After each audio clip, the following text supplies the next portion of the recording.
कुछ दिन पहले मैंने आप लोगों को माध्यमिक 2022 के लिए हिंदी का सजेशन दिया था। आज मैं आप लोगों को इतिहास का सजेशन देने जा रहा हूँ 2022 के लिए। तो सबसे पहले हम लोग शॉर्ट क्वेश्चन के ऊपर बात करते हैं, एमसीक्यू और एसएक्यू। तो एमसीक्यू एसएक्यू का सजेस्ट करना बड़ा कठिन है और उससे पढ़ना भी सही नहीं है, क्योंकि एमसीक्यू एसएक्यू कहीं से भी दिया जा सकता है। तो इसलिए आप लोग क्या कीजिए कि जो एमसीक्यू और एसएक्यू है वो आप किताब पूरा पढ़ लीजिए। ज़्यादा तो चैप्टर है भी नहीं, चैप्टर 1 से लेकर 5 तक ही है आप लोगों के सिलेबस में। किताब को पढ़ लीजिए अच्छी तरीके से, और आप लोगों के सर लोग जो दे रहे हैं उसको पढ़िए। और एक मैं आपको सजेस्ट कर दे रहा हूँ कि थोड़ा सा उसमें आपको सुविधा हो जाएगी। एमसीक्यू एसएक्यू में बहुत सारे क्वेश्चंस कॉमन मिल जाएंगे। वो है क्या कि माध्यमिक परीक्षा 2017 से लेकर 2020 तक जो भी क्वेश्चंस पेपर हैं माध्यमिक परीक्षा के, उन क्वेश्चन पेपर से आप सारे एमसीक्यू एसएक्यू को याद कीजिए पहले। उसके बाद जब 2017 में फर्स्ट एग्ज़ाम हुआ था इस सिलेबस से, आप लोगों का ये जो सिलेबस है हिस्ट्री का, इसका फर्स्ट एग्ज़ाम 2017 में हुआ था। तो उसके पहले बोर्ड ने एक मॉडल पेपर इशू किया था। 5 मॉडल पेपर बोर्ड ने इशू किए थे, इंट्रोड्यूस किए थे। तो उन 5 मॉडल पेपर में से आप लोग जितने शॉर्ट क्वेश्चंस हैं उसको कर लीजिए। तो इन दोनों को करने से आपको बहुत सारे शॉर्ट क्वेश्चंस कॉमन मिलने के चांस हैं, और किताब तो आपको पढ़ना ही है। अब आते हैं हम लोग 4 मार्क्स और 8 मार्क्स के क्वेश्चंस के ऊपर। तो सबसे पहले 4 मार्क्स के ऊपर बात करते हैं। 4 मार्क्स का जो क्वेश्चंस है वो आपका फर्स्ट चैप्टर से नहीं आएंगे, इतना याद रख लीजिएगा। फर्स्ट चैप्टर से ना तो 4 मार्क्स का आएगा ना 8 मार्क्स का आएगा, तो वो भी कम हो गया आपका। अब बचा 2, 3, 4, 5, इन 4 चैप्टर से ही 4 मार्क्स और 8 मार्क्स के क्वेश्चन आएंगे आपके एग्ज़ाम में। तो मैं आप लोगों को चैप्टर 2 का पहला प्रश्न बता रहा हूँ। आप अपना कॉपी निकालें, उसको नोट डाउन कीजिए। पहला प्रश्न है, पाश्चात्य शिक्षा के विकास में राजा राम मोहन राय और डेविड हेयर की भूमिका। ठीक है। दूसरा प्रश्न लिखिए, नारी शिक्षा के प्रसार में ईश्वरचंद्र विद्यासागर की भूमिका। तीसरा प्रश्न लिखिए, वामाबोधिनी पत्रिका एवं ग्राम वार्ता प्रकाशिका और हिंदू पैट्रियोट, इसके ऊपर टिप्पणी, मतलब इनके बारे में, इन तीनों के बारे में पढ़ लीजिएगा। चौथा प्रश्न है, नव बंगाल पर टिप्पणी या देरेजियो पर टिप्पणी। नव बंगाल या देरेजियो, दोनों का आंसर सेम होगा, तो नव बंगाल या देरेजियो पर टिप्पणी। पांचवा है, मधुसूदन गुप्त स्मरणीय क्यों है, या मधुसूदन गुप्त के ऊपर टिप्पणी। ये जो 5 प्रश्न हैं, थोड़ा सा इस चैप्टर के बारे में आप लोगों को मैं बताऊं कि ये चैप्टर बहुत भास्ट चैप्टर है, इसमें बहुत सारे टॉपिक हैं। तो देखा गया है 2017 से लेकर 2020 तक इस चैप्टर में आपके जितने भी प्रश्न आए हैं इस चैप्टर से, वो प्रश्न रिपीट नहीं किए गए। 2017 में जो आया 18 में वो रिपीट नहीं हुआ, 18 में जो आया 19 में रिपीट नहीं हुआ, 19 में जो आया 20 में रिपीट नहीं हुआ। अर्थात अलग अलग टॉपिक से इस चैप्टर में हमेशा क्वेश्चंस दिए जाते हैं, ये ट्रेंड है इस चैप्टर का। तो ये सारे जो टॉपिक्स मैंने आपको अभी बताए, जो 5 प्रश्न दिए, इन 5 टॉपिक से, या ये जो 5 प्रश्न हैं, इन 5 प्रश्न से अभी तक आपके माध्यमिक एग्जामिनेशन में नहीं आए हैं इस चैप्टर से। तो आप लोग इन 5 प्रश्नों को बहुत ही वैल्यू देते हुए इसको पढ़िएगा, इसको याद कीजिएगा, क्योंकि इस टॉपिक से अभी तक माध्यमिक में क्वेश्चंस नहीं आए हैं। और इसके बाद माध्यमिक में इस चैप्टर से जो प्रश्न आए हैं, ठीक है, उनको भी पढ़िएगा। हो सकता है कि रिपीट कर दे इस साल, क्योंकि कोरोना का पीरियड है, पढ़ाई लिखाई हुई नहीं, साल भर स्कूल बंद थे, और इसलिए आप लोगों का सिलेबस भी रिड्यूस किया गया कि आप लोगों को थोड़ा कम पढ़ना पड़े।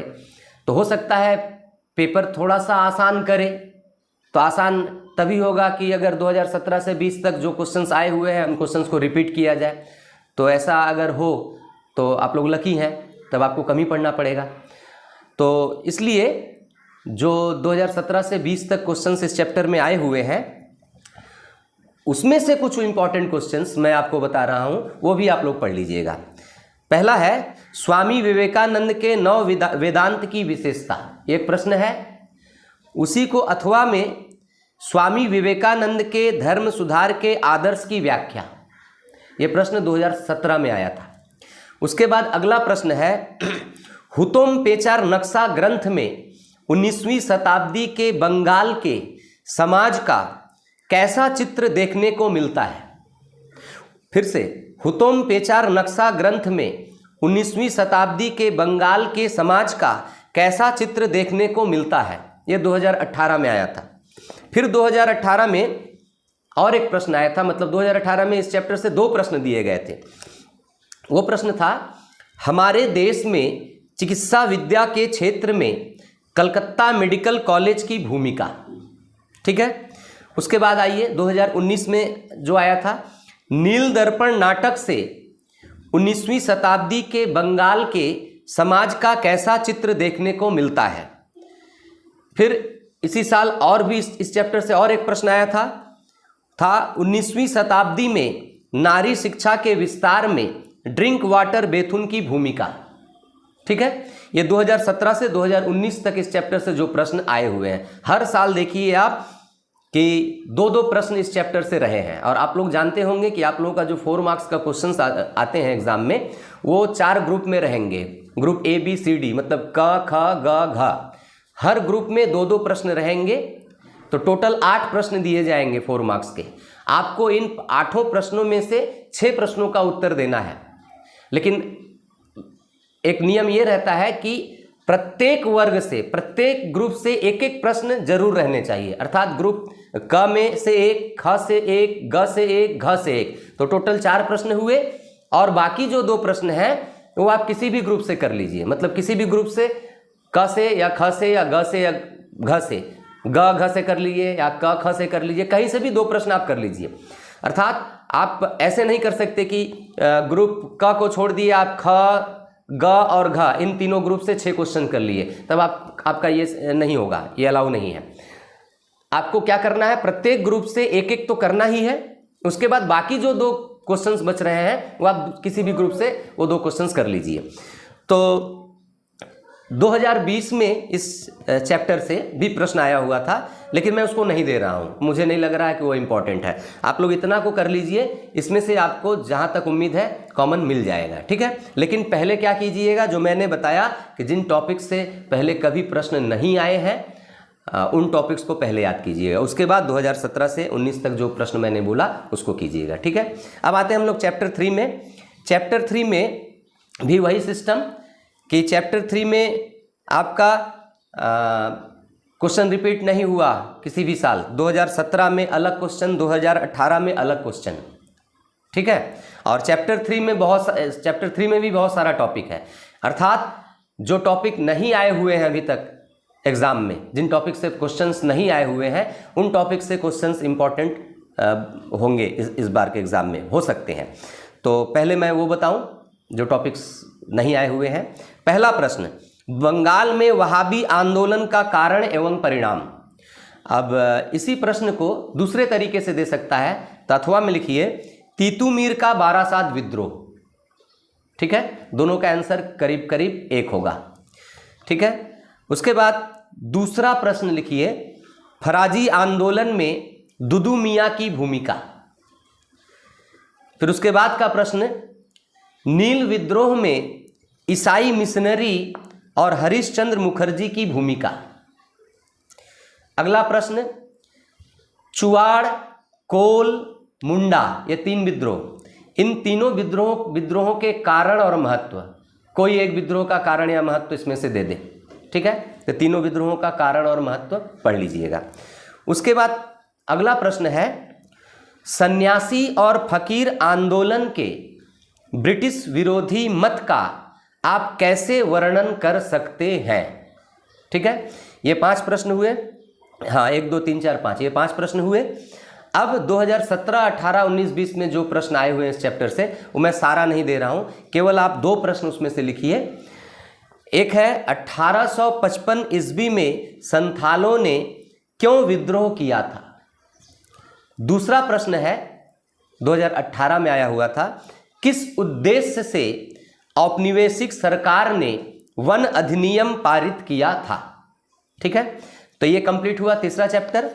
चौथा चैप्टर में आए। चौथा चैप्टर में भी वही सिस्टम, इसमें भी आपका कभी भी रिपीट नहीं किया गया क्वेश्चन 2017 से लेकर 20 तक, और इसमें भी बहुत सारा टॉपिक है, बहुत सारा। तो जिन टॉपिक से क्वेश्चन नहीं आए हैं, तो उम्मीद तो यही है कि उन टॉपिकों से क्वेश्चंस बनाकर इस बार आप लोगों को दिया जाए। तो पहले मैं उन क्वेश्चंस के बारे में बात कर रहा हूं जिन टॉपिक से क्वेश्चंस नहीं आए हैं। पहला प्रश्न चैप्टर 4 से, इल्बर्ट बिल विवाद, जमींदार सभा, इन दोनों पर संक्षिप्त टिप्पणी। ठीक है। दूसरा प्रश्न, गगेंद्र नाथ ठाकुर द्वारा अंकित व्यंग्य चित्र के संबंध में संक्षिप्त विवरण दें। तीसरा प्रश्न, भारत में राष्ट्रीयता के विकास में भारत माता चित्र का अवदान। बहुत इंपॉर्टेंट क्वेश्चन है इस बार के लिए, इसको थोड़ा आप लोग स्टार मार्क करके रखिए। चौथा प्रश्न, महारानी घोषणा का ऐतिहासिक महत्व या महारानी घोषणा पर टिप्पणी, यह भी इंपॉर्टेंट क्वेश्चन है, स्टार मार्क करके रखिए। पांचवा प्रश्न, राष्ट्रीयता के प्रसार में उपन्यास आनंद मठ ने किस प्रकार सहायता की, यह भी इंपॉर्टेंट, मतलब ये जो मैं बता रहा हूं इन सबको स्टार मार्क करके रखिए, यह भी बहुत इंपॉर्टेंट। इसके बाद वाला छठवां भी इंपॉर्टेंट क्वेश्चन है, गोरा उपन्यास के द्वारा रविंद्रनाथ ठाकुर ने किस प्रकार भारतीयों में राष्ट्रीयता की भावना का संचार किया था। ठीक है। अच्छा, उसके बाद का क्वेश्चन 7 नंबर, यह भी इंपॉर्टेंट, वर्तमान भारत में स्वामी विवेकानंद ने किस प्रकार तत्कालीन भारत का वर्णन किया है। ये 7 प्रश्न पहले पढ़िए आप लोग, पहले याद कीजिए। उसके बाद इस चैप्टर से माध्यमिक परीक्षा में जो प्रश्न आए हुए हैं 17, 18, 19, 20 में, उनमें से मैं सारे प्रश्न नहीं दे रहा हूं आप लोगों को, उनमें से मैं केवल 3 प्रश्न आपको दे रहा हूं। ठीक है, उसको भी याद कीजिएगा। पहला प्रश्न है, 1857 ईस्वी के महाविद्रोह के प्रति शिक्षित बंगाली समाज का दृष्टिकोण। ठीक है, 2017 में आया था। और ये जो महाविद्रोह है इतना इंपॉर्टेंट टॉपिक है, तो इससे आपको 8 मार्क्स में मैं भी क्वेश्चन दूंगा, तो 8 मार्क्स का क्वेश्चन आप कीजिएगा। तो अगर 4 मार्क्स में आए तो आप 4 मार्क्स का भी आंसर कर पाइएगा, ऐसा ये मैं बता दूंगा आप लोगों को। और ये भी याद रखिएगा कि मैं 4 मार्क्स में जो क्वेश्चंस आपको दे रहा हूं, तो ज़रूरी नहीं है कि 4 मार्क्स में ही आए, हो सकता है 8 मार्क्स में भी दे दे, या 8 मार्क्स में जो आपको क्वेश्चंस मैं दूंगा वो हो सकता है कि 4 मार्क्स में दे दे, मतलब 4 या 8, आप इस हिसाब से मत देखिए, आप बस क्वेश्चंस पर टारगेट कीजिए कि इन क्वेश्चंस का आंसर हमको याद करना। आप 4 मार्क्स और 8 मार्क्स का मत सोचिए। ठीक है, तो जो भी क्वेश्चंस रहेंगे उसको अच्छी तरीके से पढ़ लेना है, ताकि वो 8 मार्क्स के लिए भी आए तो आप थोड़ा बड़ा करके लिख सकें, 4 मार्क्स का आए तो उसको थोड़ा छोटा करके लिख दें। ठीक है, उस तरीके से आप तैयारी कीजिए। तो क्या पहला 2017 में जो है इस चैप्टर से 1857 ईस्वी के महाविद्रोह के प्रति शिक्षित बंगाली समाज का दृष्टिकोण। उसके बाद दूसरा प्रश्न है, हिंदू मेला की स्थापना का उद्देश्य क्या था, 2019 में आया था। तीसरा प्रश्न है, बंग भाषा प्रकाशिका सभा को प्रथम राजनीतिक संस्थान क्यों कहा जाता है। ठीक है, ये चैप्टर 4 कंप्लीट हुआ। अब आइए चैप्टर 5 में। चैप्टर 5 थोड़ा सा और भी बड़ा भास्ट टॉपिक वाला है, तो इसमें थोड़ा क्वेश्चंस ज़्यादा होंगे। ठीक है, तो पहला चैप्टर 5 का जो बहुत ही ज़्यादा इंपॉर्टेंट हो सकता है 4 मार्क्स के लिए भी 8 मार्क्स के लिए, पहला क्वेश्चन बहुत ही इंपॉर्टेंट क्वेश्चन है। वो क्वेश्चन है पहला, बंगाल में मुद्रण यंत्र के विकास में उपेंद्र किशोर राय चौधरी, मतलब इसको इंग्लिश में UN रॉय एंड सन्स ये भी दे सकता है। फिर से बोल रहा हूं, बंगाल में मुद्रण यंत्र के विकास में उपेंद्र किशोर राय चौधरी के भूमिका की विवेचना कीजिए। दूसरा प्रश्न, राष्ट्रीयता के विकास में प्रेसों तथा मुद्रित पुस्तकों की भूमिका का वर्णन करें। ठीक है। तीसरा प्रश्न, यह भी बहुत इंपॉर्टेंट, इसको भी स्टार मार्क कीजिए, विज्ञान के विकास में Indian association for the cultivation of science, इसको शॉर्ट में IACS भी दे सकता है एग्जाम में, शॉर्ट टर्म, ठीक है, याद रखिएगा। फिर बोल रहा हूँ क्वेश्चन को, विज्ञान के विकास में Indian association for the cultivation of science का महत्व स्पष्ट करें। चौथा प्रश्न ज्यादा इंपॉर्टेंट नहीं है, फिर भी एक बार आप रीड कर लीजिएगा, ठीक है।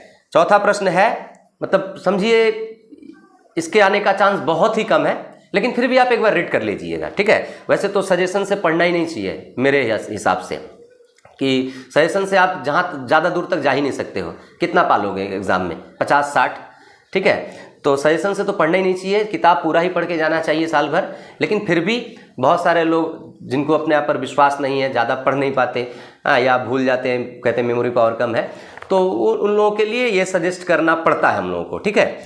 तो चौथा देखिए, शांति निकेतन में विश्वविद्यालय की स्थापना के उद्देश्य को स्पष्ट करें, अथवा इसी प्रश्न को थोड़ा दूसरे तरीके से देगा, थोड़ा सा आंसर में इधर उधर तोड़ना मोड़ना पड़ेगा आप लोगों को। अथवा प्रश्न होगा, विश्व भारती को स्थापित करने में टैगोर के शिक्षा संबंधी अवधारणा का वर्णन करें, ठीक है। अब आइए पांचवा प्रश्न, विज्ञान के प्रसार में जगदीश चंद्र बसु एवं बसु विज्ञान मंदिर की भूमिका लिखें। छठवां प्रश्न, बंगाल के छापाखाना के व्यावसायिक पहलू का संक्षेप में चर्चा करें।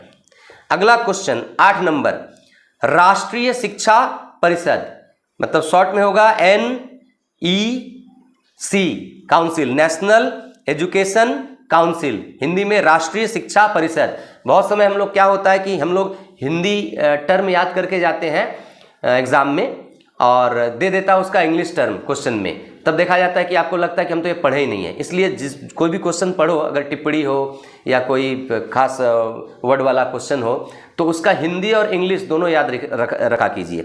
हाँ, जैसे यहाँ पे राष्ट्रीय शिक्षा परिषद, नेशनल एजुकेशन काउंसिल, इस तरीके से भी दे सकता है, हिंदी में लिख दे नेशनल एजुकेशन काउंसिल, ठीक है। तो तैयार रहिएगा। तो राष्ट्रीय शिक्षा परिषद पर टिप्पणी, ये हुआ आपका 8वां प्रश्न। 9वां प्रश्न, विद्यासागर को आधुनिक बंगला पुस्तक व्यापार का अग्रदूत क्यों कहा जाता है, ठीक है। अब आइए, ये तो हो गए, इन टॉपिक से कभी भी प्रश्न नहीं आए हैं एग्जाम में, तो इनको पहले पढ़िए, आप अच्छी तरह से याद कीजिए। अब आइए 2017 से लेकर 2020 माध्यमिक एग्जाम में जो जो क्वेश्चंस आए हैं इस चैप्टर से उनको लिख लेते हैं हम लोग। पहला प्रश्न है, और ये इम्पॉर्टेंट भी है, ठीक है, इस बार के लिए। पहला प्रश्न है, छपी पुस्तक के साथ शिक्षा के प्रसार के संबंध का विश्लेषण करें, ठीक है, 2017 में आया था। उसके बाद दूसरा प्रश्न है, तकनीकी शिक्षा के विकास में, तकनीकी का वर्ड प्रौद्योगिकी भी दे सकता है, ठीक है, ये याद रखिएगा, तकनीकी के जगह पे प्रौद्योगिकी। तकनीकी शिक्षा के विकास में Bengal technical institute, BTI short form, Bengal technical institute की क्या भूमिका थी, अर्थात 2017 में इस चैप्टर से 2 क्वेश्चन आए थे। फिर आइए 12 नंबर, अगला क्वेश्चन, श्रीरामपुर मिशन प्रेस किस प्रकार एक अग्रणी मुद्रण प्रतिष्ठान में परिणित हुआ, ठीक है, 2018 में आया था। 2019 में आया था इस चैप्टर से, बंगाल में विज्ञान चर्चा के विकास में डॉक्टर महेंद्र लाल सरकार का क्या अवदान था। तो ये जो दोनों क्वेश्चन हैं, इसके पहले वाला श्रीरामपुर मिशन और ये डॉक्टर महेंद्र लाल सरकार का, मुझे उतना इंपॉर्टेंट नहीं लग रहा है, फिर भी आप रीड कीजिएगा, इसको पढ़िएगा। शुरुआत का जो पहला क्वेश्चन था छपी पुस्तक, वो बहुत इंपॉर्टेंट है, और जो टॉपिक्स मैंने दिए हैं अनकॉमन टॉपिक्स जिनसे क्वेश्चंस नहीं आए हैं, उन टॉपिक्स में मैंने जो बताया कि स्टार मार्क करके रखिए, उन क्वेश्चंस को ज़्यादा ध्यान से पढ़िएगा, ठीक है। अब आइए, हम ये हो गया आपका 4 मार्क्स का सजेशन। अब आते हैं हम लोग 8 मार्क्स में। 8 मार्क्स में हम लोग चैप्टर वाइज नहीं करेंगे, और हिसाब से अगर आप देखिएगा तो चैप्टर 2, 3, 4, 5 इन 4 चैप्टर से आपके टोटल 3 8 मार्क्स के क्वेश्चन आएंगे। इसमें कोई ग्रुप नहीं होता, 3 क्वेश्चंस दिए रहेंगे, आपको 1 क्वेश्चन का आंसर करना है एग्जाम में। तो 3 चैप्टर से क्वेश्चन दिया रहेगा, 3 क्वेश्चन आएंगे, तो इसका मतलब या तो 2, 3, 4 से आए, या 2, 3, 5 से आए, या 3, 4, 5 से आए। हाँ, तो किन्हीं 3 चैप्टर से 3 क्वेश्चंस इसमें दिए जाएंगे। तो अगर हम लोग इस 8 मार्क्स के क्वेश्चन के लिए कोई 2 चैप्टर का सारा लॉन्ग क्वेश्चन याद कर लेते हैं 8 मार्क्स का, तो हम लोगों को एक क्वेश्चन कॉमन मिल जाएगा केवल 2 चैप्टर पढ़ने से, ठीक है। तो मैं उस हिसाब से नहीं दे रहा हूं आपको, मैं जो इंपॉर्टेंट लग रहा है वो किसी भी चैप्टर का हो, मैं वो इंपॉर्टेंट क्वेश्चंस आप लोगों को दे रहा हूं, और उसमें भी मैं बता दूंगा कौन सा ज़्यादा इंपॉर्टेंट है, ठीक है। तो चैप्टर वाइज नहीं होगा 8 मार्क्स का क्वेश्चन, आप लोग बिना चैप्टर का आप एक एक करके नोट करते जाइए।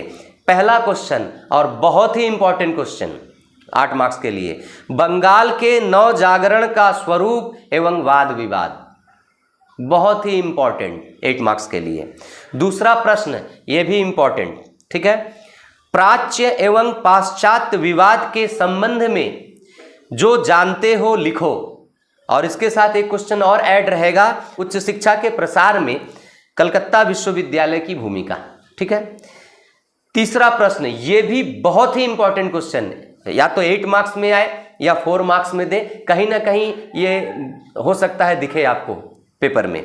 वो क्वेश्चन है तीसरा क्वेश्चन, नील विद्रोह का कारण और परिणाम, परिणाम को महत्व भी कहता है, तो नील विद्रोह का कारण और महत्व, और इसी में और एक क्वेश्चन ऐड कर लीजिए, नील विद्रोह के प्रति बुद्धिजीवी समाज की क्या प्रतिक्रिया थी, ठीक है। चौथा प्रश्न ये उतना इंपॉर्टेंट नहीं लग रहा है, फिर भी आप रीड कीजिएगा, पढ़िएगा। चौथा प्रश्न है, मनुष्य प्रकृति एवं शिक्षा के संबंध में रविंद्रनाथ की विचारधारा का संक्षिप्त परिचय दीजिए। पांचवा प्रश्न, ब्रह्म समाज आंदोलन का विकास, विभाजन, विशेषताएं और अवदान। इसका मतलब ये हुआ कि ब्रह्म समाज आंदोलन के बारे में आप पूरा पढ़ लीजिए, जो भी है आपके किताब में, जैसा इसमें से प्रश्न बनाएगा उस तरीके से आप आंसर कीजिएगा। छठवां प्रश्न है, 19वीं शताब्दी में पाश्चात्य शिक्षा के प्रसार में ईसाई मिशनरियों की भूमिका, ठीक है। सातवां प्रश्न थोड़ा सा हो सकता है आपकी किताब में ना हो, मुझे नहीं पता, मैंने किताब नहीं देखा है आप लोगों का। ये प्रश्न जो है सातवां थोड़ा ऑड लगेगा, अनकॉमन सा है, क्योंकि बंगाली वर्ड है, जैसे हुतोम पेचार नक्शा, ये बंगाली बुक का नाम है, बंगाली है, इसलिए ये वर्ड आपका हिंदी में ऑड लग रहा है। उसी तरीके से ये जो क्वेश्चन है बंगाली वर्ड इसमें यूज हुआ है, बंगाली टर्म। क्वेश्चन है, लेखाए एवं रेखाए, इसको हिंदी में बोलेंगे लेखाए एवं रेखाए में राष्ट्रीयता के प्रसार का परिचय दे। अब इस क्वेश्चन का जो आंसर है, इस क्वेश्चन का आंसर आपको अलग से याद नहीं करना पड़ेगा। अगर आप लोग, वो मैंने जो दिया था आपको कि गोरा उपन्यास, वर्तमान भारत, आनंद मठ उपन्यास पर क्वेश्चन दिया हूं, तो लेखाए का मतलब होता है कि 19वीं शताब्दी में बंगाल में जो राष्ट्रीयता का प्रसार हुआ था, तो बहुत सारे लेखकों की लेखनी के माध्यम से हुआ था, उनके लेखनी के माध्यम से बहुत सारे पुस्तक उन्होंने लिखे, उसके माध्यम से राष्ट्रीयता की भावना का विकास हुआ था।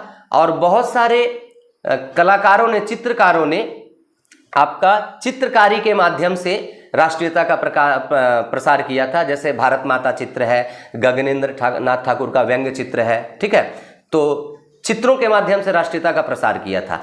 तो अगर वो सारे क्वेश्चंस आप पढ़ ले रहे हैं तो इस क्वेश्चन का आंसर ऑटोमेटिकली हो जाएगा, वो मैं बता दे रहा हूं। तो पहले समझिए इस क्वेश्चन का मतलब, लेखाए एवं रेखाए। लेखाए का मतलब हो गया लेखनी और रेखाए का मतलब हो गया चित्रकारी। अर्थात इसको ऐसे भी दिया सकता है कि लेखनी और चित्रकारी के माध्यम से बंगाल में राष्ट्रीयता के प्रसार का परिचय दें। तो इसका आंसर आप क्या कीजिएगा, आप जितने पुस्तकों के बारे में आप पढ़ेंगे, गोरा, वर्तमान भारत, आनंद मठ, और जितने चित्रकारी के बारे में आप पढ़ेंगे, भारत माता और भी जो भी है, तो उन सारे आंसर को कंबाइन करके आप इसका आंसर लिख देंगे। तो आपको इसको याद नहीं करना पड़ेगा, ठीक है। वो अपने आप टीचर से समझ लीजिएगा जहां पढ़ते हैं कि किस तरीके से इस आंसर को लिखा जा सकता है उन सब क्वेश्चंस को पढ़ने के बाद, ठीक है। तो ये भी एक इंपॉर्टेंट क्वेश्चन है, ठीक है, इसको भी स्टार मार्क करके रखिए। 8वां प्रश्न है, 1857 ईस्वी के महाविद्रोह का स्वरूप। अब इस प्रश्न पर थोड़ा सा चर्चा जरूरी है। ये जो प्रश्न है 8 मार्क्स में भी, ये जो प्रश्न है 8 मार्क्स में भी इंपॉर्टेंट, 4 मार्क्स के लिए भी इंपॉर्टेंट। बहुत बार आपका माध्यमिक परीक्षा में इससे 4 मार्क्स का क्वेश्चन आया हुआ है। तो ये थोड़ा सा इसका आंसर जो है वो समझिए कि 1857 ईस्वी के महाविद्रोह का स्वरूप मतलब प्रकृति क्या थी। तो इसकी प्रकृति के बारे में कोई फिक्स राय नहीं है कि एक सिपाही विद्रोह था, ना किसानों का विद्रोह था, ना जन विद्रोह था, ना सामंतों का विद्रोह था। तो प्रकृति इसकी फिक्स नहीं है, इसलिए सारे विषयों को लिखना पड़ता है इसके आंसर में कि एक सिपाही विद्रोह था, किसी ने कहा है, किसी ने कहा एक जन विद्रोह था, किसी ने कहा ये भारत का प्रथम स्वाधीनता संग्राम था। तो सारी बातों को लिखना पड़ता है, तब जाकर इसकी प्रकृति होती है, ये आंसर कंप्लीट होता है। तो अगर इस तरीके से क्वेश्चन दे 8 मार्क्स में कि 1857 ईस्वी के महाविद्रोह का स्वरूप, तब तो आप पूरा लिख लिए। अब कभी कभी 4 मार्क्स में इसी स्वरूप से अलग से निकाल के दिया जाता है क्वेश्चन, जैसे क्या 1857 का महाविद्रोह भारत का प्रथम स्वाधीनता संग्राम था, 4 मार्क्स के लिए, तो बस उतना ही लिखना है। या फिर दे दे क्या यह सिपाही विद्रोह था, या दे दे क्या यह सामंती विद्रोह था, क्या यह जन विद्रोह था, अलग अलग निकालकर 4 मार्क्स में बना सकता है। तो ये क्वेश्चन ये भी बहुत इंपॉर्टेंट है आपका, कहीं ना कहीं ये क्वेश्चन आपको दिखेगा, मुझे जहां तक लगता है, या तो 4 मार्क्स में या 8 मार्क्स में। तो 1857 के महाविद्रोह का आप स्वरूप अगर पढ़ लेते हैं 8 मार्क्स के लिए, तो 4 मार्क्स का भी काम आपका हो जाएगा। इसलिए मैंने 4 मार्क्स में शायद 1857 के से क्वेश्चन नहीं दिया आपको, ठीक है। और उसके बाद 9वां क्वेश्चन है, नारी मुक्ति एवं विधवा विवाह आंदोलन में विद्यासागर का अवदान।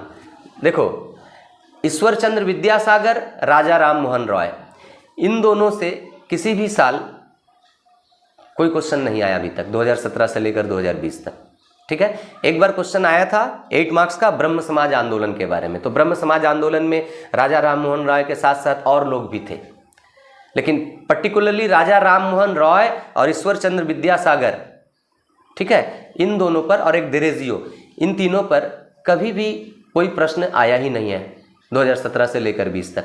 तो इसका मतलब आप लोग इनसे जुड़े हुए, राजा राम मोहन रॉय, विद्यासागर, देरेजियो, इन तीनों से जुड़े हुए जो भी प्रश्न दिए गए हैं उनको जरूर से याद कीजिएगा, अच्छी तरीके से याद कीजिएगा। इस बार इन तीनों में से किसी का एक क्वेश्चन आपको मिल सकता है कॉमन, ठीक है। तो ये कंप्लीट हुआ आप लोगों का सजेशन 4 मार्क्स का और 8 मार्क्स का। और जो शॉर्ट क्वेश्चंस मैंने बताए, बार बार कह रहा हूँ कि पहले आप 17 से लेकर 20 तक जो शॉर्ट क्वेश्चंस आए हुए हैं उसको कर लीजिएगा। उसमें से आपको छांटना भी पड़ेगा, क्योंकि 17 से 20 तक पूरा 8 चैप्टर तक क्वेश्चंस आता था। सिलेबस में 8 पार्ट थे टोटल आप लोगों के इतिहास में, अब की बार लेकिन आपका केवल 5 पार्ट तक है, 1 पार्ट से 5 पार्ट तक। तो 17 से 20 तक उसमें से पहले आपको छांटना पड़ेगा कि जो 6वां, 7वां और 8वां चैप्टर का क्वेश्चन है उसको आपको कट कर देना होगा। आप गलती से पूरा मत पढ़ लीजिएगा 17 से 20 कहने का मतलब, उसमें से वो छांट कर 1 पार्ट से लेकर 5 पार्ट तक जो प्रश्न आए हुए हैं उन प्रश्नों का उत्तर आपको याद करना है 1 से 5।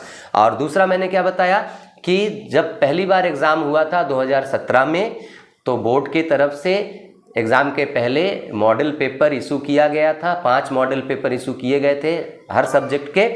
तो उन 5 मॉडल पेपर से भी आप शॉर्ट क्वेश्चन कर लीजिएगा। उसमें भी वही सिस्टम कि उसमें भी आपको 8 चैप्टर का क्वेश्चन मिलेगा, 3 चैप्टर का क्वेश्चन आप छांट लीजिएगा, बाकी 5 पार्ट का कीजिएगा। इन दोनों को अगर आप करते हो तो शॉर्ट क्वेश्चन में भी आपको बहुत मदद मिलेगी, बहुत सारे प्रश्न कॉमन मिल जाएंगे, ठीक है। हालांकि शॉर्ट क्वेश्चंस का बार बार मैं कह रहा हूं कि शॉर्ट क्वेश्चंस का सजेस्ट करना सही नहीं है, फिर भी जो अभी तक तैयार नहीं हुए हैं, समय जिनको लग रहा कम है, अपने आप को कमज़ोर समझते हैं, तो कम से कम ये जरूर करें 17 से 20 और मॉडल पेपर, और उसके बाद किताब को पढ़ लीजिए 5 पार्ट को, कहीं से भी कुछ भी निकाल के दिया जा सकता है, ठीक है। और जो अच्छे मार्क्स के लिए पढ़ रहे हैं उनको तो भाई सभी पढ़ना, उनको तो सजेशंस भी फॉलो नहीं करना चाहिए, मैं ये कहूँगा। वो पूरा किताब में जितने टॉपिक है सारे टॉपिक से पढ़ के जाए, ठीक है। तो आज यहीं कंप्लीट होता है सजेशन का टॉपिक, और अगर मुझे समय मिला तो मैं इन सारे प्रश्नों का उत्तर भी आप लोगों को लिखा दूंगा, अगर मुझे समय मिला तो। मैं वादा नहीं कर रहा हूँ। या फिर ऐसा भी हो सकता है कि जिन प्रश्नों का उत्तर आपको नहीं मिल रहा आपके बुक में, वो आप डिमांड कीजिए, मतलब वो आप मांगिएगा, और मेरे पास अगर समय रहा तो मैं उन प्रश्नों का उत्तर आप लोगों को दे दूंगा, ठीक है। तो आज के लिए बस इतना। जो लोग चैनल में नए हैं, पहली बार देख रहे हैं मेरे वीडियो को, वो लोग चैनल को सब्सक्राइब करके रखें, बेल आइकन को प्रेस कर दें कि अगली बार जब इन सब से रिलेटेड कोई वीडियो अपलोड होगा तो आपको उसका नोटिफिकेशन मिल जाए, ठीक है। तो आज के लिए बस इतना। वीडियो को देखने के लिए बहुत बहुत धन्यवाद।